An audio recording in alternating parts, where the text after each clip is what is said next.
दिल्लीनं ना मुघलांचा इतिहास पाहिला, स्वातंत्र्यानंतर भारतीय पंतप्रधानांचा इतिहास पाहिला, दिल्लीनं कौरव पांडव पाहिले, दिल्लीनं इंद्र पाहिला, दिल्लीनं अतिक्रमण करून येणाऱ्या राजा रजवाड्यांच्या गोष्टी ऐकल्या, भरपूर ठिकाणी कपट कारस्थानांचेच बहुतांश स्टोरीज आहेत.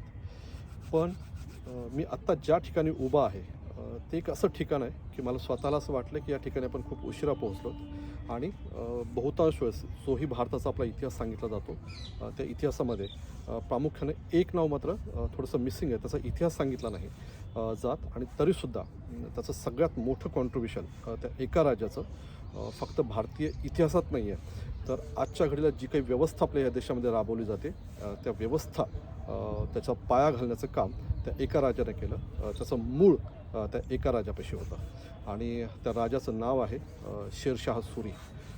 सुरी साम्राज्याचा पाया ज्यानं रचला तो शेरशाह सुरी.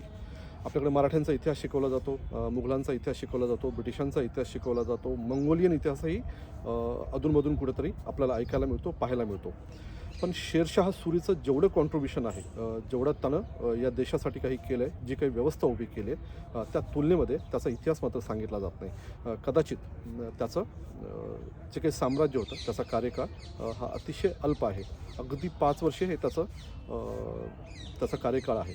त्याच्यामुळेच कदाचित असं असेल की इतिहासानं भारतीय इतिहासामध्ये त्याचं स्थान अगदीच छोटं आहे किंवा त्याला तसंच ठेवलेलं आहे. या व्हिडिओमध्ये 3 गोष्टी आपण कव्हर करण्याचा प्रयत्न करूया. पहिली गोष्ट, शेरशाह सुरी कोण होता. दुसरी गोष्ट, शेरशाह सुरीनं असं काय निर्माण केलं आहे की जे आपण ऐकलं आणि पाहिलं तरी आपल्याला अवाक व्हायला होतं. आणि तिसरी गोष्ट, शेरशाह सुरीचा अंत कसा झाला. याच्यातला जो दुसरा पॉईंट आहे तो आपण पहिल्यांदा बघणार आहोत की शेरशाह सुरीचं या देशामध्ये योगदान काय, शेरशाह सुरीनं असं काय निर्माण केलेलं आहे या देशामध्ये की जी आपल्याला विसरता येत नाही. मला असं कायम वाटत गेलं आहे की शेरशाह सुरीवर भारतीय इतिहासानं त्याला न्याय नाही दिलेला, त्याच्यावर अन्याय केलेला आहे शेरशाह सुरीवर. त्याचं कारण असं आहे की शेरशाह सुरी हा तो राजा आहे ज्यानं रुपया हा जो शब्द आपण रोज आता सकाळपासून संध्याकाळपर्यंत झोपेतही आपल्या कानात घुमत राहतो, पैसा, रुपी, ह्या सगळ्या गोष्टींचा पाया, ह्या चलनांचा पाया शेरशाह सुरीने या देशामध्ये घातला. म्हणजे त्याच्या आधीही चांदींची काही नाणी अस्तित्वात होती, त्याला रुपी असंच म्हटलं जात होतं, पण त्याला प्रॉपर नाव रुपया हे नाव शेरशाह सुरीने दिलं. पैसा हा शब्द, पैसा हा जो शब्द आहे हा सुद्धा शेरशाह सुरीनं या देशामध्ये, ह्या इतिहासामध्ये त्याचं कॉन्ट्रिब्युशन आहे की पैसा आणि रुपी ह्या दोन्ही गोष्टीसुद्धा त्यानंच दिलेल्या आहेत. हे चलनांचं झालं. पण मला याच्यापेक्षाही जास्त म्हणजे शेरशाह सुरी एक असा राजा आहे की ज्यानं या देशामध्ये प्रचंड सुधारणा घडवून आणल्या आणि फक्त त्या सुधारणा त्याच्या राज्यापुरता नाही तर त्याचा पूर्ण भारतीय उपखंडावर म्हणजे भारत, पाकिस्तान, अफगाणिस्तान, म्यानमार म्हणजे त्यावेळेसचं ब्रह्मदेश, बांगलादेश आत्ताचं, श्रीलंका, ह्या सगळ्या साऊथमधले जेवढे देश आहेत त्या सगळ्या देशावर शेरशाह सुरीनं जी व्यवस्था राबवण्याचा प्रयत्न केला, जी व्यवस्था आणण्याचा प्रयत्न केला, त्या व्यवस्थेचा त्याचा परिणाम दिसतो आणि ती व्यवस्था त्या देशामध्ये दिसते. तुम्ही एक सिंपल गोष्ट बघा, रुपया किंवा पैसा हे जे चलन आहे हे सगळ्या भारतीय उपखंडामध्ये आपल्याला ते पाहायला मिळतं. पण याच्यापेक्षाही महत्त्वाचं आणि मोठं काम शेरशाह सुरीनं ते केलं आहे. म्हणजे शेरशाह सुरीच्या पूर्वी रस्ते होते आपल्याकडं, पण त्या पायवाटासारख्या स्वरूपात होते. म्हणजे माणूस इथून निघत होता, म्हणजे मराठवाड्यातला एखादा माणूस तिथून निघायचा आणि अफगाणिस्तानपर्यंत पोहोचायचा, किंवा अफगाण, रोहिले, पठाण हे जे सावकारी करत मराठवाड्यातल्या माझ्या गावामध्ये सुद्धा तिथपर्यंत यायचे. हे पण असा रस्ता असा काही नव्हता. शेरशाह सुरी हा पहिला राजा आहे, पहिला सम्राट आहे या देशातला ज्यानं रस्त्यांची बांधणी केली, रस्त्यांची उभारणी केली. तुम्हाला grand trunk road, GT road हा शब्द जर तुम्हाला माहीत असेल, या शब्दाशी तुम्ही जर परिचित असाल, तर त्याची पायाभरणी, त्याची निर्मिती ही शेरशाह सुरीने केलेली आहे. तुम्हाला माहिती आहे हा रस्ता कुठं आहे आणि हा कुठपर्यंत जातो. म्यानमारच्या बॉर्डरवरनं हा रस्ता सुरू होतो. म्हणजे मोठे असं सांगितलं जातं की तो बांगलादेश, ढाक्यापासून हा रस्ता सुरू होतो, हा रोड सुरू होतो आणि तो अफगाणिस्तानच्या काबूलपर्यंत तो रस्ता आहे. ह्या रस्त्याची लांबी आजच्या घडीलासुद्धा जवळपास 2500 किलोमीटरची आहे आणि ह्या 2500 किलोमीटरचा रस्ता बांधण्याचं काम शेरशाह सुरीने केलेलं आहे. शेरशाह सुरी एवढ्या वेळेस थांबलेला नाही आहे. शेरशाह सुरीचे जे काही काम दिसतं, त्याचं जे त्यानं जे काही निर्माण केलेल्या व्यवस्था आहे त्याच्यामध्ये ग्रँड ट्रंक रोड हा सगळ्यात मोठा रोड मानला जातो. इथं पण दिल्लीच्या आसपास राजस्थानमधले पण त्याने काही रस्ते बांधलेले आहेत. इथं 2-4 ह्या दिल्लीच्या आसपासचे 2 मोठमोठ्या शहरांना जोडणारे रस्तेसुद्धा शेरशाह सुरीनं बांधलेले आहेत, त्यानं ते निर्माण केलेले आहेत.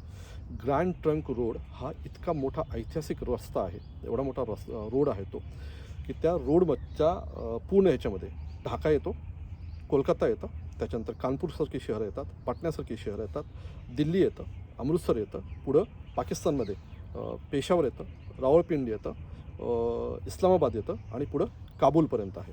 त्याच्यामुळे तुम्ही कल्पना करू शकता 3 ते 4 देशातल्या सगळ्यात मोठी शहरं, सगळ्यात मोठी व्यापारी केंद्र ही त्या काळात म्हणजे शेरशाह सुरीचा हा काळ मला वाटतं 1540-45च्या आसपास आहे. 1540-45 म्हणजे जवळपास 700-800 वर्षाच्या पूर्वीचा हा काळ आहे. त्या काळामध्ये त्यानं हा रस्ता बांधला आणि तोच रस्ता आजसुद्धा अस्तित्वात आहे.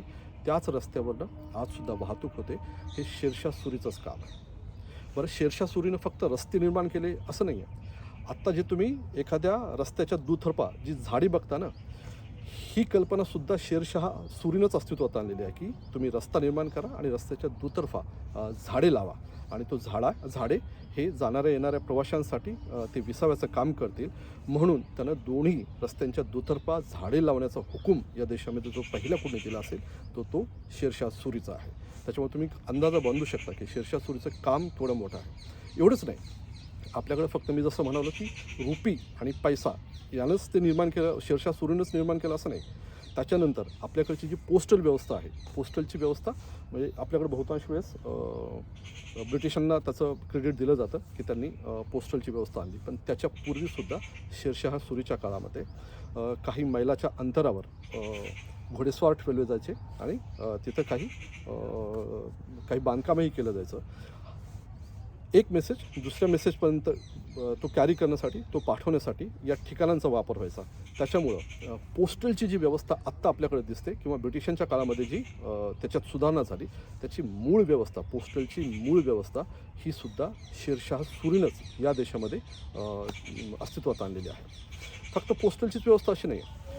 आत्ता आपल्याकडे विश्रामगृह दिसतात, शहरामध्ये विश्रामगृह आहेत, वेगवेगळ्या ठिकाणी ती विश्रामगृह उभी केलेली आहेत. ह्या विश्रामगृहांची कल्पनासुद्धा शेरशाह सुरीचीच आहे. त्यानंच ही व्यवस्था त्या काळामध्ये म्हणजे 600-700 वर्षापूर्वी त्यानं ती अस्तित्वात आणलेली आहे. तुम्ही त्याची कल्पना करू शकता की तो किती त्याची दूरदृष्टी असेल. विश्रामगृहांची व्यवस्था त्यानंच अस्तित्वात आणली. एवढंच नाही तर तिथं पाण्याची व्यवस्था असेल आणि सगळ्या सोयी मिळतील, हेही शेरशाह सुरीनं पाहिलेलं होतं. दुसरी जी एक महत्त्वाची, त्यावेळेसचे जे राजे रजवाडे होते त्यांचं असं होते की सामान्य जनता बाहेर आणि राजा रजवाड्यांचं स्वतःची एक व्यवस्था होती खानपानाची, ती अबाधित राखली जायची. शेरशाह सुरी हा असा पहिला सम्राट होता ज्या सम्राटानं असं सांगितलेलं होतं, शेरशाह सुरी ज्या गावात जायचा, जिथं त्याची छावणी पडायची, जिथं तो उतरायचा, तर त्यावेळेस तिथं जेही पब्लिक येईल, ती जनता जीही येईल, तर त्यांच्यासाठी तिथं तो अन्नछत्र उघडायचा आणि येणाऱ्या जाणाऱ्यांना तो खाऊ पिऊ घालायचा, अन्न वाटायचा. एवढं त्याचं काम होतं. म्हणजे तो पब्लिकमधला, जनतेतला सम्राट होता. याच्याबद्दल कुठलीही शंका नाही. म्हणजे त्यानं कुठलंही अंतर ठेवलं नाही, कुठलीही अस्पृश्यता किंवा भेदभाव शेरशाह सुरीनं त्यानं बाळगलेला नाही आहे, हे स्पष्टपणे आपल्याला दिसतं. दुसरी एक जी व्यवस्था जी अजूनही आपल्याकडं आहे ती म्हणजे आपल्याकडचे IAS, IPS आणि फॉरेन IFS, ह्या तिन्ही आज आपल्याकडे असे परवलीचे शब्द आहेत. पण तुम्ही याची कल्पना करू शकता, आपल्याकडची ह्या तिन्ही सिस्टीमची सुरुवात ही मूळ सुरुवात ही शेरशाह सुरीची आपल्याकडची देण आहे. म्हणजे उदाहरणार्थ शेरशाह सुरीनंच या देशामध्ये फौजदार हा जो शब्द आहे ना, आपल्याकडे मराठीमध्ये फौजदार हा शब्द सगळीकडे पॉप्युलर आहे. आत्ता पण गावातल्या पोलीस स्टेशनला कोण फौजदार आला असं सहज विचारलं जातं. फौजदार, हकीम, मोमीन, कारकून, हे सगळे शब्द, ह्या सगळी पदं होती, ही त्या काळामध्ये सगळी पदं होती. ह्या सगळ्या पदांची व्यवस्था, त्यांची नावं, त्यांची निर्मिती ही सुद्धा शेरशाह सुरीने केलेली आहे. त्याच्याच काळामध्ये आत्ता आपल्याकडे पोलीस स्टेशन्स आहेत, पण त्याच्या काळामध्ये त्यानं काही सरदार नेमलेले होते, त्यांच्याकडे काही गावं दिलेली होती आणि त्या गावच्या सुरक्षा व्यवस्थेची जबाबदारी त्या सरदारावर होती. त्यांच्या दिमतीला काही सैनिक दिलेले असायचे आणि ते सैनिक त्या गावातल्या कायदा आणि सुव्यवस्था राखण्याचं काम त्या टीमकडे असायचं. त्याच्यातच त्यानं दोन शाखा केलेल्या होत्या, एक कायदा आणि सुव्यवस्थेची आणि दुसरी ही महसुलाची. हे कारकून वगैरे कारकून मुकादम, आता आम्ही आमच्या गावचे मुकादम आहेत. मला इतके दिवस माहीतच नव्हतं की मुकादम नेमकं काय असतात. एवढंच माहीत होतं की ते काहीतरी लिखापडी करतात किंवा काहीतरी गोळा करण्याचं काम करत असतील. पण आत्ता हे क्लिअरिटीने कळतं की मुकादम हे जे आहेत ते गावामध्ये एक व्यवस्था होती, त्या व्यवस्थेचे ते भाग होते आणि त्या व्यवस्थेची सुरुवात ही शेरशाह सुरीने केलेली होती. शेरशाह सुरीची ही व्यवस्था म्हणजे कायदा सुव्यवस्था, महसूल गोळा करणे आणि गावातली व्यवस्था पाहणे. पंचायत आपल्याकडं अलीकडं असं वाटतं की आपल्याला ही अलीकडची सिस्टीम आहे, नाही आहे. पण त्याचे जे पाळेमुळं आहेत ते सुद्धा शेरशाह सुरीच्या काळातलीच आहेत. त्याच्यामुळे तुम्हाला असा अंदाज येऊ शकतो की या देशामध्ये आत्ताच्या घडीला जी कुठली व्यवस्था अस्तित्वात आहे ती सगळ्या व्यवस्थेचे पाळेमुळं त्याचा पाया घालण्याचं काम शेरशाह सुरीने केलेलं आहे. एवढं असूनसुद्धा शेरशाह सुरीचं काम एवढं मोठं असूनसुद्धा इतिहासामध्ये मात्र आपल्याला त्याचा अभावानंच कुठंतरी धडा, कुठंतरी इतिहास आपल्याला पाहायला मिळतो. शेरशाह सुरी, आत्ता मी ज्या जागेवर उभा आहे हा पुराणा किल्ला आहे दिल्लीतला. या किल्ल्याची बांधणी, या किल्ल्याची उभारणीसुद्धा शेरशाह सुरीने केलेली आहे आणि हे एक प्रचंड मोठी वास्तू आहे, प्रचंड मोठी एक देखणी अशी वास्तू आहे, प्रचंड मोठा परिसर आहे. या परिसरामध्ये शेरशाह सुरीनं एक पूर्ण एक नवी दिल्ली म्हणजे दिल्ली एक शहर, म्हणजे दिल्लीमध्ये 6 ते 7 शहरं मानली जातात, त्याच्यातलं एक शहर वसवण्याचं क्रेडिट हे पुराणा किल्ला करण्याचं काम, त्याचं क्रेडिट हे शेरशाह सुरीकडे जातं. हा एवढा मोठा शेरशाह सुरी, हा शेरशाह सुरी होता कोण तेही महत्त्वाचं आहे. कदाचित शेरशाह सुरी हा मुघलांशी संबंधित नाही. मुघलांचा ज्यानं पाडाव केला त्याचं नाव शेरशाह सुरी. म्हणजे शेरशाह सुरी हा एक घरातून पळून निघालेला मुलगा होता. त्याच्या बापाकडे जहागीर होती, ती मुघलांचीच जहागीर होती. त्यानं बाबरच्या काळामध्ये त्यानं राज्यकारभार पूर्ण पाहिलेला होता आणि तो पळून जाऊन त्याच्या बापाकडं बिहारची जहागीर होती. तो तिथं राहिला, पाहिला, पण घरातल्या अंतर्गत कलहातून तो त्या घरातून बाहेर पडला. तो हा शेरशाह सुरी. काही काळाच्या नंतर तो आग्र्याला आल्याच्या नंतर त्यानं बाबरच्या काळामध्ये काम केलं. तिथून तो हळूहळू त्याची काबिलियत होती, मी तुम्हाला जेवढं काम सांगितलं त्याच्यावरून तुम्हाला अंदाज आला असेल की त्याची काबिलियत होती.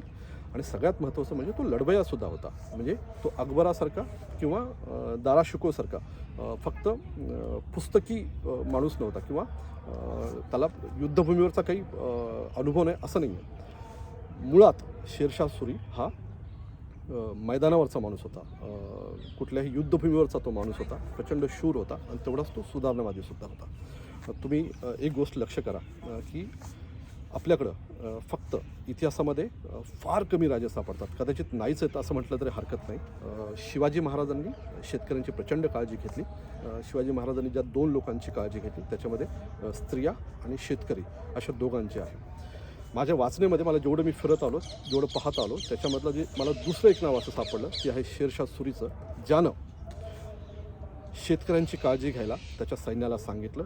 त्यानं ते राबवलंसुद्धा आणि जिथं शेरशाह सुरीच्या सैन्याकडनं जिथं कुठं शेतकऱ्यांचं नुकसान झालेलं असेल त्याची नुकसान भरपाई शेरशाह सुरी करायचा आणि बोलून घेऊन सांगायचा त्यांना की यांची भरपाई झाली पाहिजे. हा तो शेरशाह सुरी होता त्याचा जो नंतर बिहारचा राज्यपाल झाला. त्यानं स्वतःच्या कर्तृत्वानं तिथपर्यंत तो पोहोचलेला होता. म्हणजे एक सामान्य सैनिक ते तिथून बिहारचा राज्यपाल, बिहारची पूर्ण सल्तनत तो स्वतः सांभाळत होता. तिथली बिहारचं पूर्ण राज्य हे शेरशाह सुरीकडे होतं. पण त्याच्यानंतर त्यावेळेस दिल्लीमध्ये हुमायूचं राज्य होतं. मी पाठीमागं एक हुमायूचा मकबरा इथून जवळच आहे, ती पण एक प्रचंड मोठी देखणी वास्तू मी तुम्हाला म्हणालोच आहे. हुमायूचा पराभवसुद्धा शेरशाह सुरीने केला आणि हुमायूचा पराभव केल्याच्या नंतर शेरशाह सुरी हा या देशाचा सम्राट झाला. म्हणजे सुरी साम्राज्याचा जो आद्यपुरुष मानला जातो तो हा शेरशाह सुरी आहे. मी जसं सुरुवातीला म्हणालो तसं शेरशाह सुरीचा कार्यकाळ हा अत्यल्प आहे. अगदी 5 वर्षे त्याला मिळाली. त्याला जो आणखी काही वर्षे त्याला मिळाली असती तर या देशाचं आजचं चित्र पण कदाचित वेगळं असतं, कदाचित इतिहासही वेगळा असता. पण शेरशाह सुरीचा जो तिसरा महत्त्वाचा पॉईंट, शेरशाह सुरीचा अंत कसा झाला. इथूनच एक बांदा नावाचा जिल्हा आहे, उत्तर प्रदेशातला बांदा जवळच आहे तो इथून एक. तिथं कालिंजर नावाचा किल्ला आहे. तो किल्ला घेण्यासाठी शेरशाह सुरीनं त्या किल्ल्याला वेढा टाकलेला होता आणि तिथली लढाई काही दिवस सुरू होती. मी जसं म्हणालो, शेरशाह सुरी हा लढाईतला मैदानातला सम्राट होता. तो स्वतः तिथं गेलेला होता आणि दारुगोळा त्या किल्ल्यावर मारा करत असताना त्या दारुगोळ्याचा स्फोट झाला. तो एक प्रचंड मोठा अपघात होता आणि त्या स्फोटामध्ये शेरशाह सुरी हा अर्धा भाजलेला गेलेला होता. म्हणजे त्याचं शरीर पूर्ण अर्धवट जळालेलं होतं. त्याच्यानंतरही शेरशाह सुरी हा 2 दिवस जिवंत होता आणि त्याला बघायला येणारे त्याचे सरदार, राजे, रजवाडे त्यांना तो सांगायचा की हा किल्ला तुम्ही आधी घ्या, माझ्यापाशी बसून माझी चौकशी, माझी शुश्रूषा करण्यापेक्षा तुम्ही तो हा किल्ला घ्या आणि तेच माझ्यासाठी महत्त्वाचं आहे. आणि तो त्यांना सांगायचा की मला बघायला येऊ नका, तुम्ही हा किल्ला घ्या. 2 दिवसाच्या नंतर तो किल्ला घेण्यामध्ये त्याच्या सरदारांना यश आलं आणि हे त्याच्या कानावर जेव्हा पडलं त्यावेळेस तो म्हणाला की मी देवाचे आभार मानतो, कारण त्यानं माझी जी शेवटची इच्छा होती ती सुद्धा पूर्ण केली. आणि त्याच्यानंतर शेरशाह सुरीचं तिथंच निधन झालं. शेरशाह सुरीचं जे अंत्यसंस्कार आहेत ते मात्र तिथं झालेले होते, पण तरीसुद्धा त्याची कबर जी आहे शेरशाह सुरीची ती मात्र बिहारमध्ये आहे. सासाराम असं त्या ठिकाणाचं नाव आहे. हे तेच सासाराम आहे बिहारमध्ये जिथं शेरशाह सुरीचा जन्म झालेला होता. आणि तीसुद्धा त्याचे मी फोटोग्राफ्स पाहिलेले आहेत. मी तिथं गेलेलो नाही आहे. कधी जायची वेळ आली तर मी तिथेही पाहण्याचा माझा मनोदय आहे. प्रचंड ती पण खूप सुंदर मकबऱ्याची वास्तू त्या फोटोतनं तर दिसते. शेरशाह सुरीचा शेवट, शेरशाह सुरीचा अंत हा त्याला दफन त्याची मकबरा हा बिहारमधल्या सासाराममध्ये आहे. त्याच्यामुळं शेरशाह सुरीची गोष्ट सांगत असताना ह्या परिसरामध्ये मी आत्ता जेव्हा फिरत होतो, ही एक प्रचंड मोठी वास्तू आहे, प्रचंड मोठा परिसर आहे, खूप स्वच्छ ठेवलं गेलं आहे, याची निगा राखलीच गेलेली आहे. आणि इथं आल्याच्यानंतर मला शेरशाह सुरी दिसत होता. म्हणजे कुठल्याही आपण एखाद्या ऐतिहासिक स्थळी जातो तर नुसते आत्ता तिथं दगड माती कोसळलेले काही ठिकाणं, खंडर असा तो पार्ट दिसतो. पण इथं आल्याच्यानंतर मला स्वतःला असं वाटत होतं की मी माझ्या आजूबाजूला शेरशाह सुरी फिरतो आहे आणि तो ह्या देशामध्ये त्यानं जी काही व्यवस्था निर्माण करण्याचा प्रयत्न केला, जी व्यवस्था त्याने या देशात आणली, ती व्यवस्था तो स्वतः मला सांगतो आहे. आणि तीच गोष्ट आज मी तुम्हाला सांगण्याचा प्रयत्न केलेला आहे.